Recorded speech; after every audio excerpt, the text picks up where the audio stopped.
Good afternoon, everybody.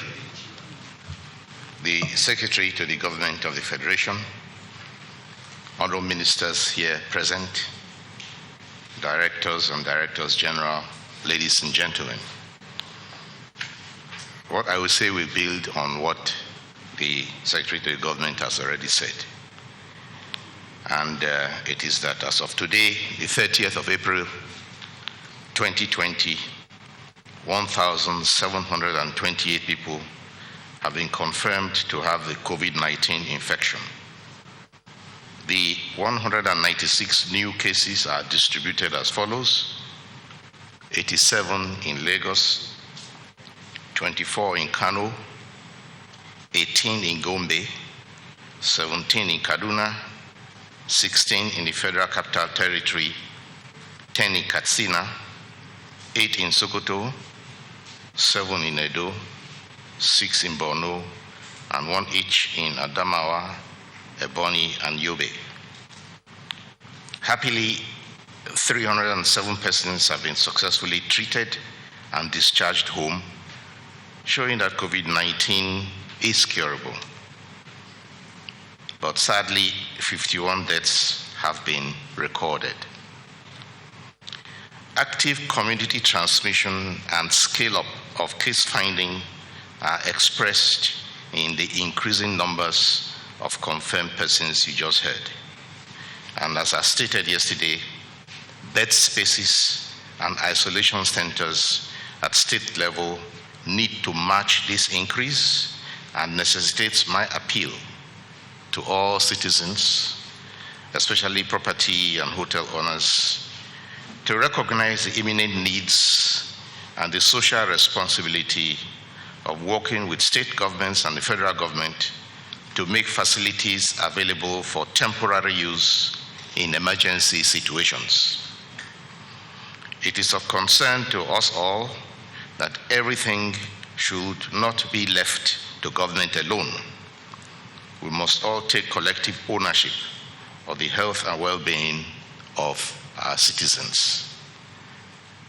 As community transmission emerges, the Federal Ministry of Health has brought in manpower capacity from the National Primary Healthcare Development Agency to strengthen and integrate risk communication with the planned training of primary healthcare workers and also community mobilizers to identify new cases and drive demand for COVID-19 testing while continuing to maintain normal outpatient service.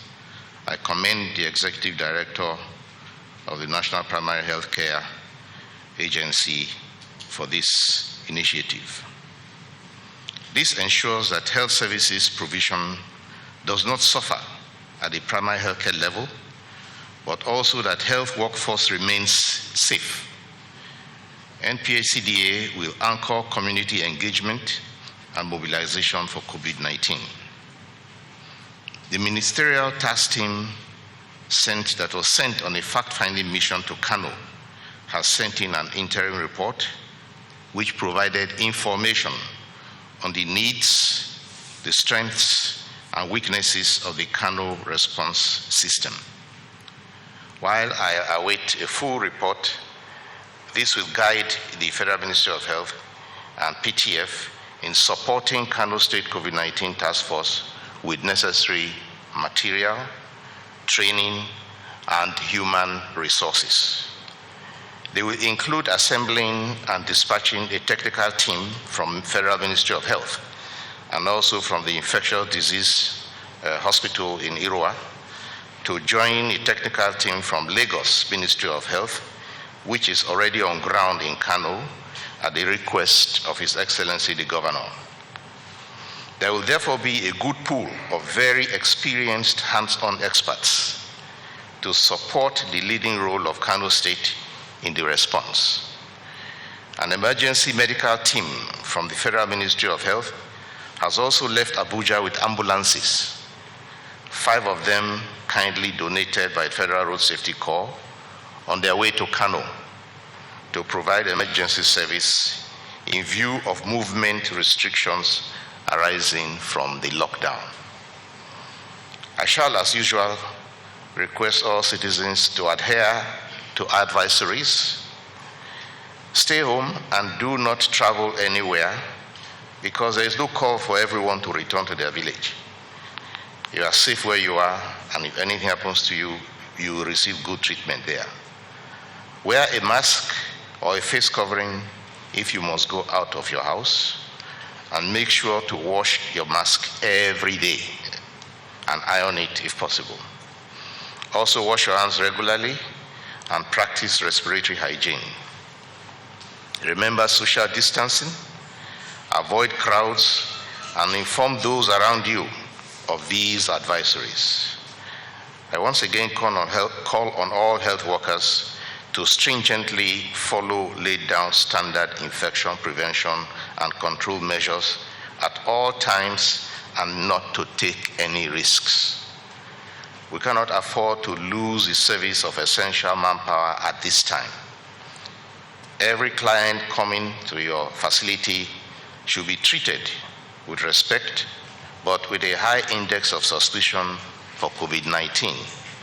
But still, treat every client with fairness so that persons suffering from other ailments do not suffer neglect or treatment refusal.